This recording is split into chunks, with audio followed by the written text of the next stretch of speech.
The Anderson family was looking for a fresh start. James, a software engineer laid off after a crisis, and Sarah, an artist whose inspiration had dried up in noisy Seattle. They chose Juneau, Alaska, a city surrounded by glaciers, mountains, and the mystical, perpetually gray fjord. They bought an old, gloomy house built in the 1920s that James dubbed a ship in dry dock. The house stood on a bluff, offering a spectacular but damp view of the icy water. Externally, it looked solid, clad in dark shingle, but inside, it felt like a museum of other people's lives. Their son, Timmy, who was just 6, behaved strangely from the start. He was a quiet, thoughtful child, but in the new house he became wary. He avoided corridors without windows and often stared at the corners of rooms, as if expecting something. James and Sarah chalked it up to the stress of moving. The only obvious oddity in the house they discovered during the first week was a mirror in the basement. The basement was low, damp, with a dirt floor and cobwebs that seemed thicker than ropes. In the corner where 2 load-bearing walls met, an antique, heavy mirror in a frame of dark blackened wood was nailed to the wall. It was secured with 3 thick, rusty nails, as if the owners feared it might fall. And the strangest thing was its placement. The mirror didn't reflect a door, stairs, or a window, but an empty corner of the opposite wall. Why? Sarah wondered, running her hand over the dusty surface. What did they want to see? Dirt? James shrugged. Old Alaska. Maybe it's some kind of charm. A mirror to catch evil in the corner. They decided to leave it. After all, it was just the basement.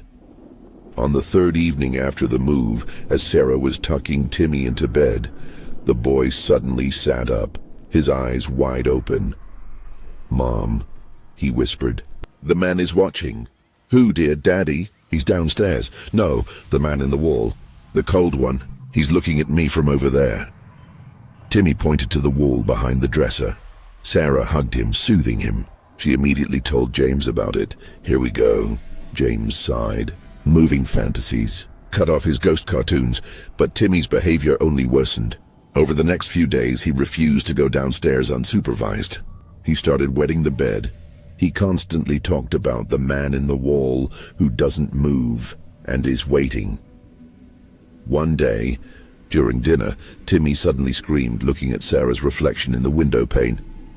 "He's with you. He's standing right behind you. He's cold." James grabbed his son, and Sarah, turning around, saw only her own frightened reflection against the backdrop of gloomy trees. That same night, James couldn't sleep. He thought about Timmy's words and the strange mirror in the basement. What if the mirror wasn't there by accident? What if it reflected not an empty corner, but something that was meant to stay hidden? In the morning, he went down to the basement. His gaze immediately fell upon the mirror. It was as dark, as nailed to the wall as ever. But James thought the mirror's surface was damp, as if covered with the thinnest film of dew, even though the basement was dry. James made a decision. If this mirror was causing Timmy's fears, it had to be destroyed. He grabbed his tools. James had to use incredible force. The nails were thick and rusted solid. When he finally wrenched out the last one, the mirror fell with a heavy thud onto the dirt floor of the basement, shattering an old, mold-covered tile. Instead of a smooth wall behind the mirror, James saw darkness. It was a cavity, a small but deep opening, just large enough for a person to stand inside. The cavity was cut right into the house's foundation, between 2 concrete blocks, and was perfectly rectangular, exactly matching the size of the mirror. James felt a sheet of ice-cold sweat run down his spine. He shined his flashlight inside. The space was tiny, about 50 centimeters deep, 70 wide, and seemed to extend upwards, almost to the basement ceiling.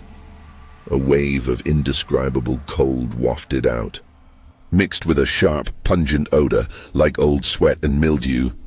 Inside, there was nothing but dust and cobwebs. James was about to turn away when the beam of the flashlight caught something on the cavity's dirt floor. It was a button. A single dark brown bone button. A button from a coat they had never seen. James climbed out of the basement shaking. Sarah, seeing his pale face, immediately went downstairs. She saw the opening, felt the cold, smelled the odor. She felt dizzy. Why would someone make a crypt in the wall?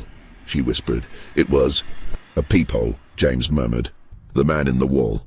The one who watched through the mirror. He stood here, and he could see the entire basement. Maybe what was above it, too. They hurried upstairs and quickly fetched planks and a hammer. James boarded up the opening tightly, using the longest nails he could find. Every strike of the hammer echoed in the house's silence, as if nailing shut not only the planks but also the secret. Timmy slept soundly that night. James and Sarah felt immense relief. They talked to their son, telling him the bad man was gone. And the house was now clean, but the peace and quiet didn't last.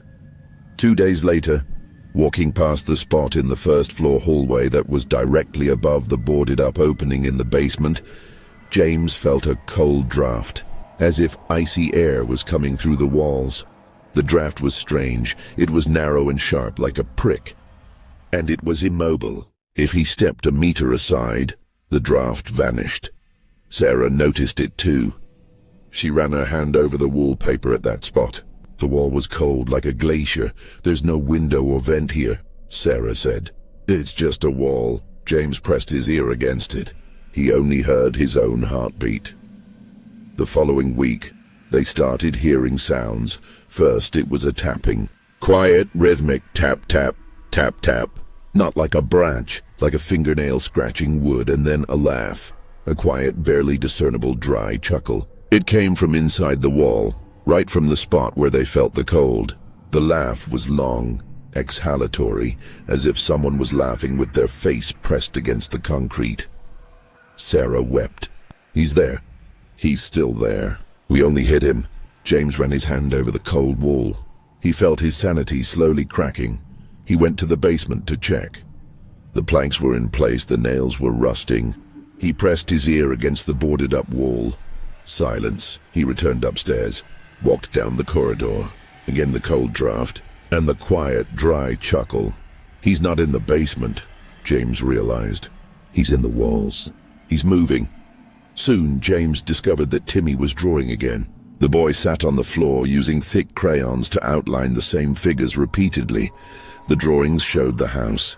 But the house was cut in half, and inside the walls were black, vertical, human-like figures. These figures were tall and thin, with empty eyes, and on every figure a single bone button was drawn. One drawing showed the hallway wall, his favorite place to draw. From that wall, thin black lines stretched out, wrapping around the wrists of the sleeping boy in his bed. "What is this, Timmy?" James asked, feeling sick. "It's the man," Timmy replied emotionlessly. "He didn't leave. He walks in the walls. He watches us. He waits for us to fall asleep."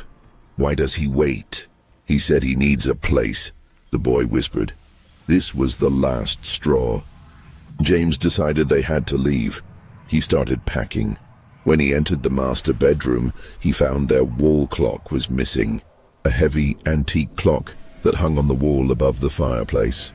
Only 2 rusty hooks remained. Sarah didn't remember taking it down. They searched everywhere. The clock was gone. "It's a thief," James tried to convince himself. "Someone broke in while we slept." But how could a thief break into the house without leaving a trace and only take one heavy, antique clock? He looked at where the clock had been. 030. He thought he heard ticking, faint, muffled. It was coming from inside the wall next to the fireplace. James grabbed a crowbar. He started tearing the wall apart.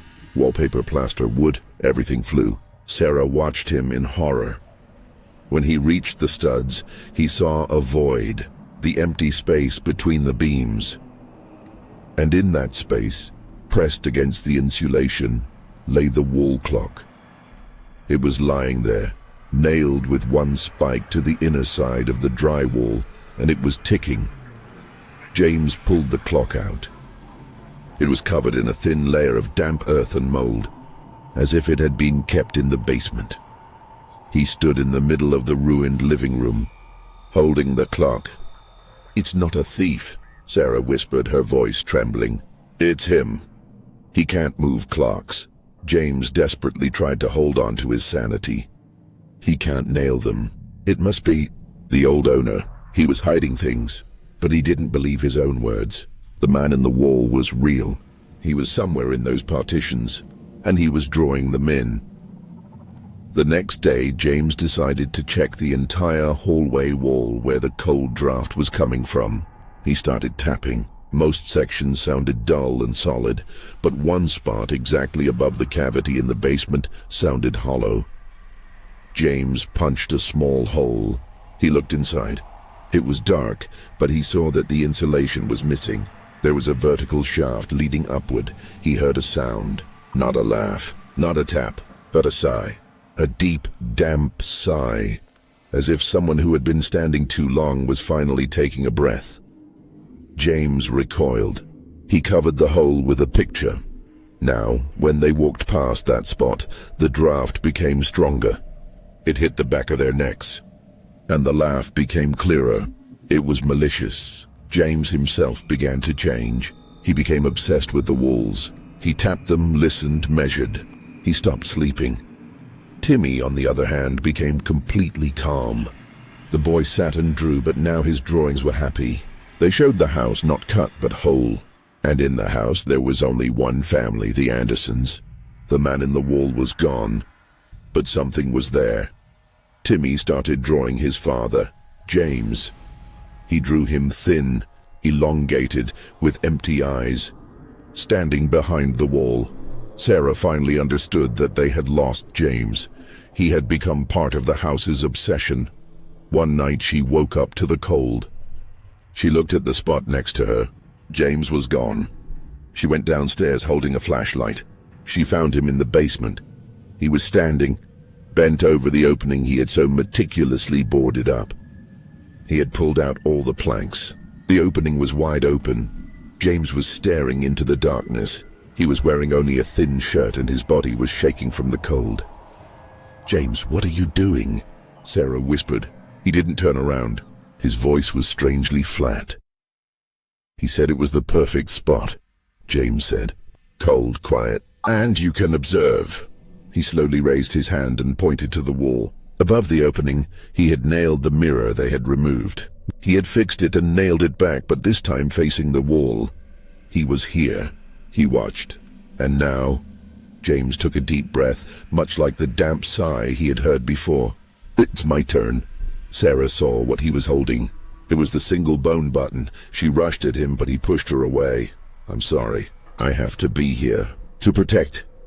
James slowly squeezed himself into the narrow opening. He entered the cavity.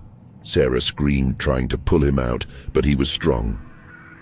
When he was fully hidden in the darkness, Sarah felt a cold draft hit her face. She saw movement. James's hand, slowly from the inside, began nailing the planks back. One by one, she heard the hammer blows muffled. Desperate, she tried to rip the planks out, but it was too late. The last plank was securely in place.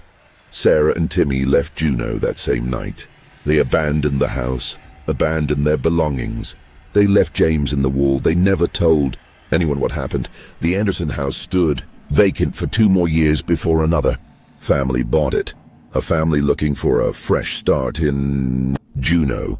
It is said that the new owners complained about strange sounds and sudden temperature drops in the first-floor hallway. Sometimes, walking down the corridor, they would feel a cold, narrow draft hitting the back of their necks, and if they listened closely, they could catch a quiet, dry chuckle coming from behind the wall. The laugh was long and exhalatory, as if someone was laughing with their face pressed against the concrete. But now it was louder, sometimes on the quietest nights. In the basement where the old mirror was boarded up, a faint, persistent tapping could be heard. Tap, tap, tap, tap, as if someone was watching and waiting to be freed again. And if you look into the old, blackened mirror in the basement, which always reflected only the empty corner, you might notice that the reflection of the corner shimmers slightly, almost imperceptibly. Sometimes, In that shimmering, dew-covered reflection, a second button appears. Bone, dark brown. The man in the wall was waiting. But now there were two of them, and they were watching.